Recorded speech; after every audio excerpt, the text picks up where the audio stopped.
Hello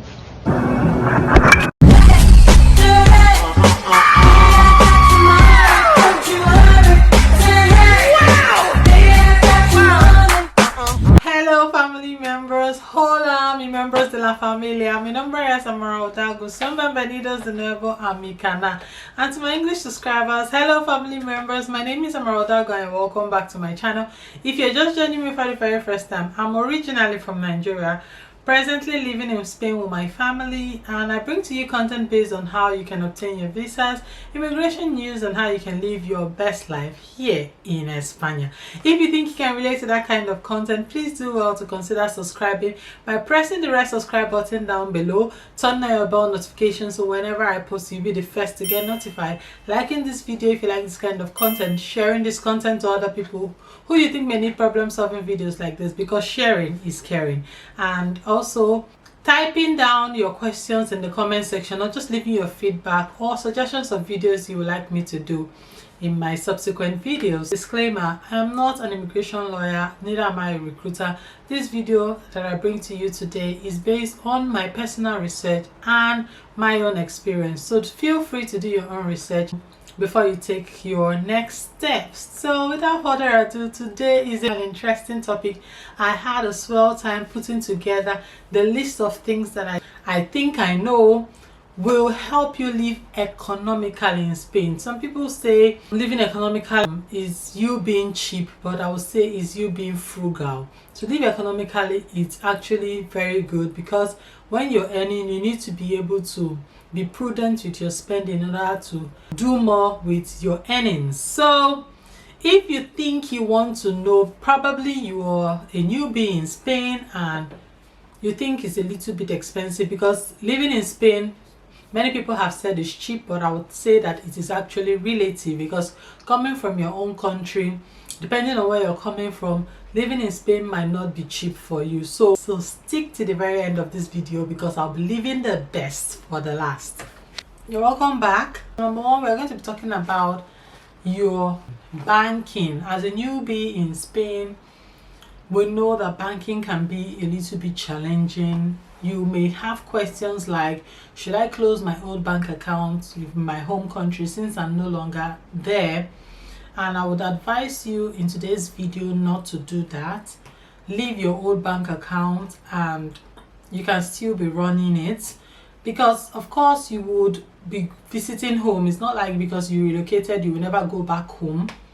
So you may still have a need for your old bank account. You don't want to go back to your home country and start looking to open the bank account. You want to retain the old bank account that you have.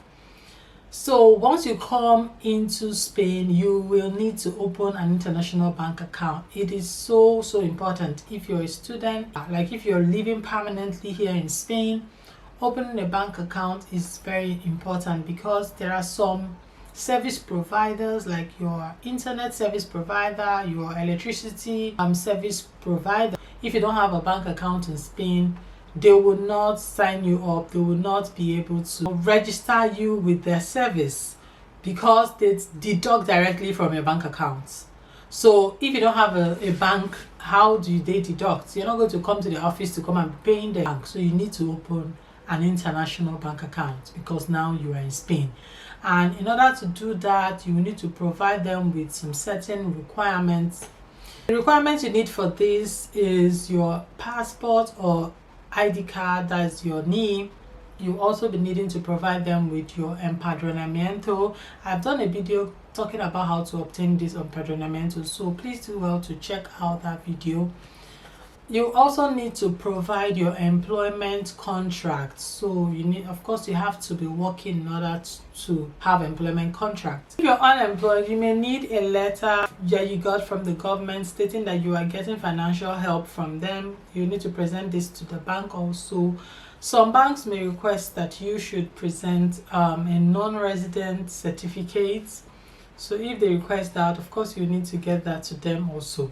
So once this bank account is opened, you need to link it with a service called N26. It's a free credit card service that allows you to withdraw from ATMs free of charge without any charges whatsoever.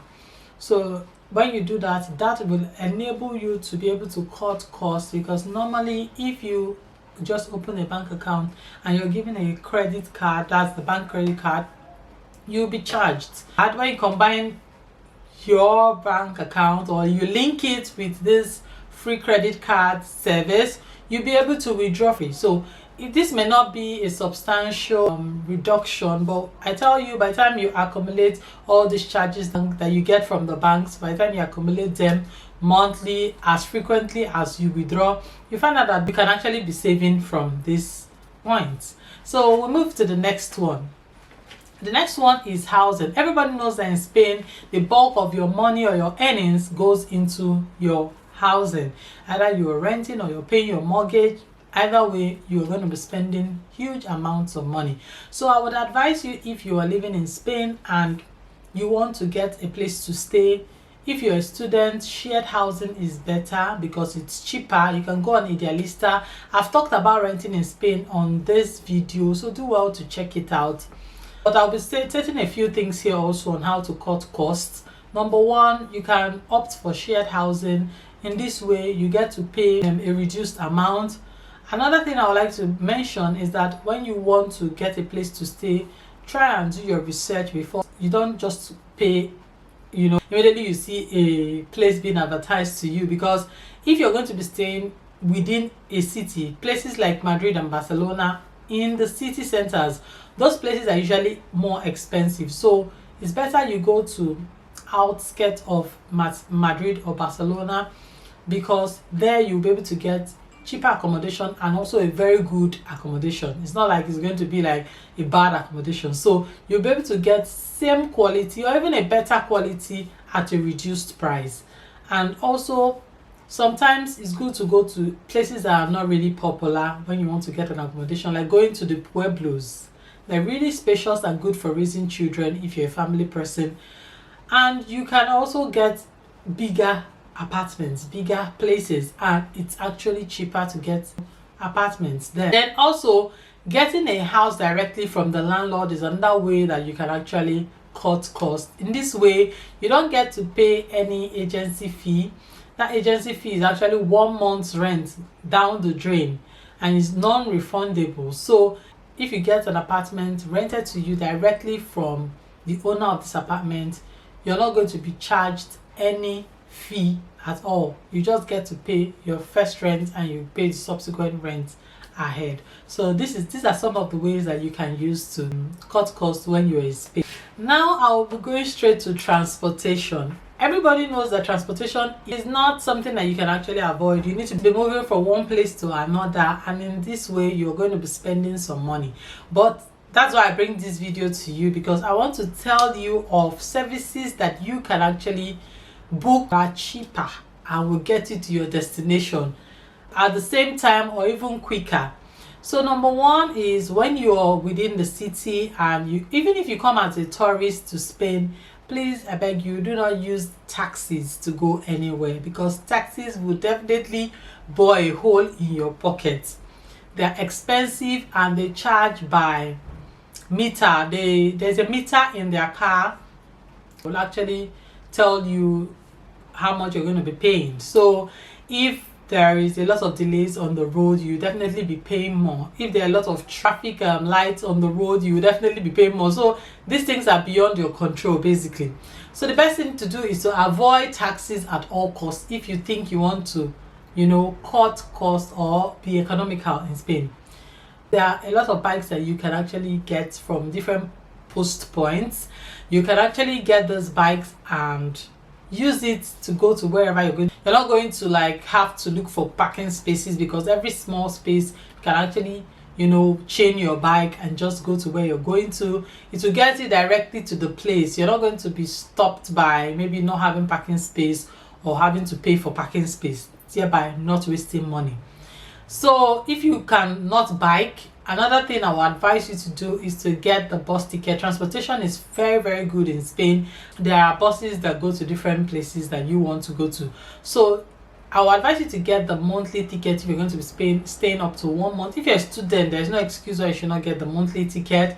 Get this monthly ticket because it's cheaper, and you can actually use one pass of ticket to go to 2 destinations if the first stop that you will be stopping at is not going to, you're not going to stay up to an hour. One pass, meaning that when you get into the bus and you pass your bus card at the machine that will actually take out your bono, one bono can actually take you to 2 different destinations depending on how long you stay at a particular location. So if you're going to be staying at a particular location for 30 minutes, you can use one card to go to 2 places. So try as much as possible not to spend your bonobos just anyhow. Try and use one pass to go to 2 different places or 3 different places. Another thing I would like to advise is, if you're coming to Spain, we have metro. Metro will take you to the pueblos, and there are different metro stops or paradas at different locations in the city where you live. So get their monthly ticket and, you know, transport yourself to these locations. Metro is actually very cheap, and getting a monthly ticket will even be cheaper. So please do well to get your metro ticket. If you need to go to pueblos, maybe you're working at the pueblos and you live in the city, get a metro ticket and do not take taxis anywhere. If you want to travel from, maybe you want to travel from Valencia to Madrid, or you want to go from Madrid to Barcelona, as the case may be. If this is your own case, then you can actually enter speed train. You might say speed train is not cheap. Yes, speed train is not cheap, but there's a speed train I'll be introducing to you guys here on my channel. It's called Yougo. Yougo is a speed train that I have actually experienced myself, and I want to assure you that this speed train is to take you 1 hour and maybe 30 minutes to get to Madrid from Valencia, and vice versa. So if you want to travel to these cities, like I went from Valencia to Madrid and I spent 1 hour 30 minutes. They actually charge €9, guys. €9 from Valencia to Madrid. You can't beat that. I've entered Renfe, and Renfe charged me going to Madrid. I paid €58. Coming back, I paid €78. So you can see the difference. I paid over €120 just to a return trip from Valencia to Madrid and vice versa. So this speed train, you can actually use €18 to take you to Valencia to Madrid, and from Madrid back to Valencia. So it is so good. The only thing is that this speed train, you can only book their services online. Usually if you buy the ticket of €9, you cannot get refunded. That €9 is gone. So you make sure that you really have a destination, you really have a confirmed date of the day of travel. If your date is not confirmed, you can actually book a ticket that can be changed by paying an extra €7, and your ticket will be able to be changed whenever you confirm your own ticket. But it's always good to book on time if you want to get a ticket of €9, because if you book later when there is a peak period or when it's very close to the date of travel, you may not get that €9 ticket. It will definitely be higher, but it will not be as high as booking Renfe to and fro. So consider using this service if you want to get out of Valencia or the city where you live. Currently they go only from Valencia to Madrid, from Madrid to Barcelona, but other routes are not yet available, but probably soon enough they'll be available, because it's not so long it started. So do well to check them out, and you will thank me for it. There's another transportation service that I would like to talk about here, and that is called BlaBlaCar. BlaBlaCar is actually an app that can be downloaded on your Google app or your Apple's Play Store, and this BlaBlaCar is actually an app where private individuals register themselves and convey other people who are going to the same destinations that they are going to. So like now, if I'm going to Madrid and I want to drive to Madrid, I'm going to go to that app and put in my details, everything that is being asked of me. Maybe I'm driving empty and I just want to monetize that journey.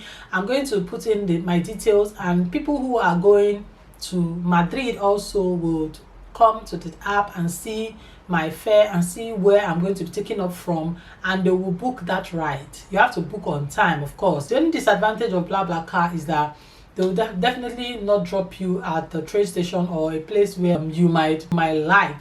They might just drop you at the place that is convenient for them, because they're actually going somewhere, they have a place they are going to, they just want to monetize their journey. If you don't mind this inconvenience, then you can actually definitely use BlaBlaCar. It's actually cheaper to go to Madrid or Barcelona. Some of them go to different parts of Spain, so it's good to just check out this app. It's very cheap, but it's not as cheap as using Yougo, but of course it's actually cheap since it's a private car. Some of them charge 19 euros, some of them 20 euros to Madrid. So just check this app out and use them if that is the best choice for you. Another thing I would like to talk about is if you need miscellaneous. So miscellaneous would be like things like maybe you need some kitchen utensils, you need to buy a new charger, you need to buy a case for your phone, anything you want to buy. Please do well to go to Chino. They call them Chino here because they are owned by Chinese people and they are everywhere close to you. Definitely, there is no how there won't be a Chinese shop close to you. They have very big shops that sell literally almost everything, even to clothes, but I would not advise you to buy clothes from there because I feel that their clothes are not really quality, they don't last. But you can definitely buy all these other things, fashion items, utensils for the kitchen, whatever you want to buy, you can buy from them because they sell very, very affordable, and of course they'll be used for what you want to use them for. If you want to now shop, like you want to buy clothes for use, you can actually get shops that sell affordable clothing from there. There's a brand called Lefties. Check if they are available close to you. They actually sell very affordable clothes for both male and female, and they're actually so cheap. Then when they are on sales, they are even cheaper. So please do well to shop from these brands. Primark also has a lot of affordable clothing for both male and female, and of course they'll stand the test of time. Just buy from them. If you want to go in a little higher, that you don't want to buy from Primark, you don't want to buy from Lefties, you can check out El Corte Inglés. El Corte Inglés is an outlet, sell quality brands. They stock quality brands in their outlets, and they have one outlet dedicated for sales all year round. So check where this outlet is located. They call it Oportunidad, and in this Oportunidad, sales doesn't end. So sales happens from January to the next year January. It doesn't end. So you can go there and check out sales item that you can get, because all their other outlets don't do sales all year round. It's just one outlet they dedicate for sales all year round. So check out if this is close to you and go there and visit. Even if it's not close to you, look for a way to go to where it is. You will definitely not regret it because they have good quality shoes, clothes, belts, bags, other fashion items that you can get for very good quality and very affordable. I will also advise you, if you want to shop clothing, don't shop during the peak season. So if this season is spring, you know that what we just passed now is winter. You can start shopping for your winter clothing because there will still be winter clothing on the rack. Start shopping for those ones, then you wear them in the next winter. It's advisable not to shop when the season just started because you will definitely not get anything at the best price. But if you buy it when it's off the season, then you'll be able to get good price and you'll be able to still get very good, items still.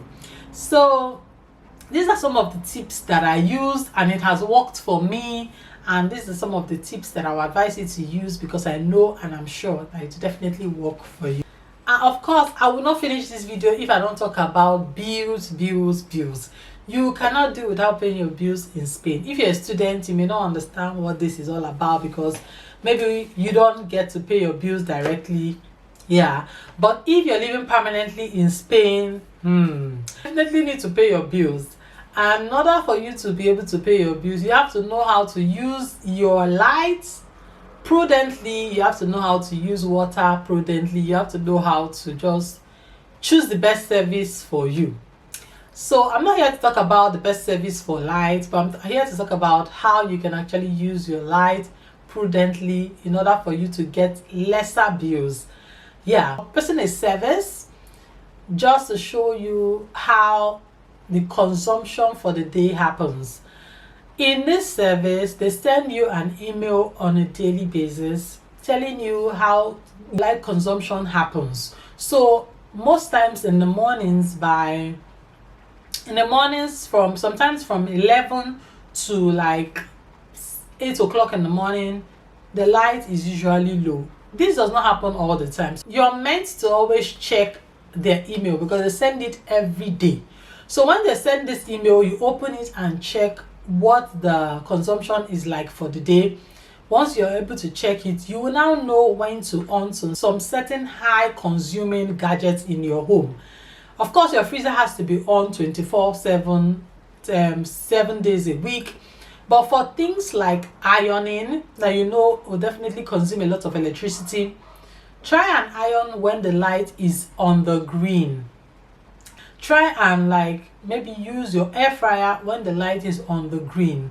Try and do some certain things that will consume electricity more. Maybe use your washing machine when the light is on the green. Usually the light is usually on the green 2 times a day. So if you're somebody who is usually not around during the daytime, do it early hours of the morning because the light is usually low during the early hours of the morning. Or if you're not going to be around at the time when the consumption is lowest, then also consider doing it when the consumption is yellow. So this way you don't get to do things when the consumption is on the highest. If you try this method, you will see that it will work very well and you start getting cheaper bills. You don't have to start palpitating every time the month is about to come to an end or a new month is about to begin. So also for water, of course just be prudent in using your water so that you don't get too much bill. Use your water when you need to use your water. I don't think water charges so much for Valencia where I stay, but for light, I know light can be really annoying.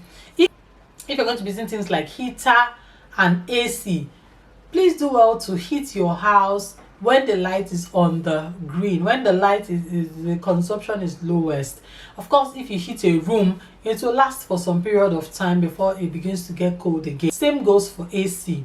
This app is so important. If you need me to share the email with you, I will do that and you'll be added to their email list. I've done this for I've done this for about 1 year and I've seen the reduction in my bills.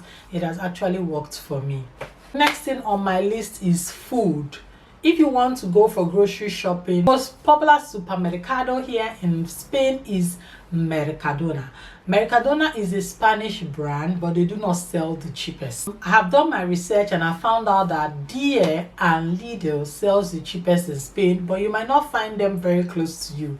So if you don't mind taking a longer distance to go grocery shopping, please do well to patronize Die and Lidl. They will sell the same product at cheaper prices and they sell almost the same thing. In fact, Lidl sells like way more things than Mercadona sells. So do well to find out where you have Lidl. It might not be a really far distance like that, but I know that Mercadona is at every nook and cranny. You may be tempted to just buy from Mercadona, but I tell you that the difference is clear when you go to Lidl and Deer to shop for groceries. Going on to feeding. When you want to feed, of course, sometimes you might need to like go out to eat, maybe breakfast. You can get a very good Mediterranean breakfast here in Spain for at least 8 to 10 euros. You'll get a very good Mediterranean breakfast that is actually filling. Then if you want to cook at home, it's also better because you get to spend less. Go to Pakistan shops where they sell fruta y verduras for your fruits and vegetables. Sometimes shopping from supermarkets might not be cheap. Compare prices with these Pakistani shops to know which is better and just buy from people who sell cheaper. Yeah, they sell almost the same things, but of course if you buy from supermarkets, they're usually well packaged, washed and all that, but I tell you they are the same product.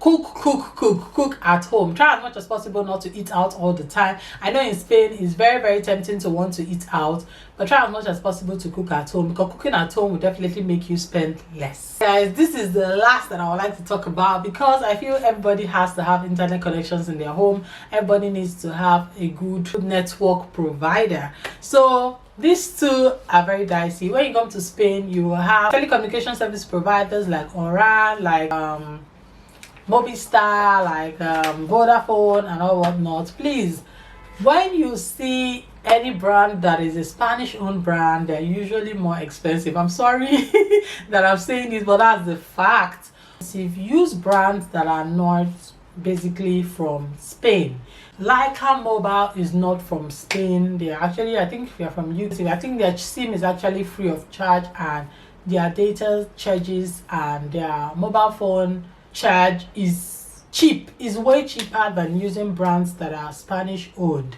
Then internet connections, use the not so common service providers, because expensive. If you use the ones that are cheaper, you definitely get a better deal and also a good service. It's same service, it doesn't fluctuate, it's always available when you need it, and the price is cheaper.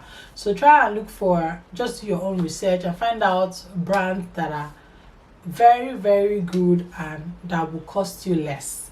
So you will get a good deal if you do your research, I promise you. So if you've come to this end of my video, please leave down in the comment section if I missed anything out, and of course your own suggestions if you have done one or two things to cut costs living here in Spain. So if you come to the end of my video, thank you very much for joining me on this one. I appreciate it so much. And also guys, in case you need a step-by-step guidance on how you can obtain your visas, please do well to reach out to me at Amara_Odago on my IG. Leave a direct message there. I'll be getting back to you when I can, of course in due time. And also if you need translation of documents, I work with authorized translator. I'll be able to do this service for you. Just reach out to me also at Amara_Odago on IG.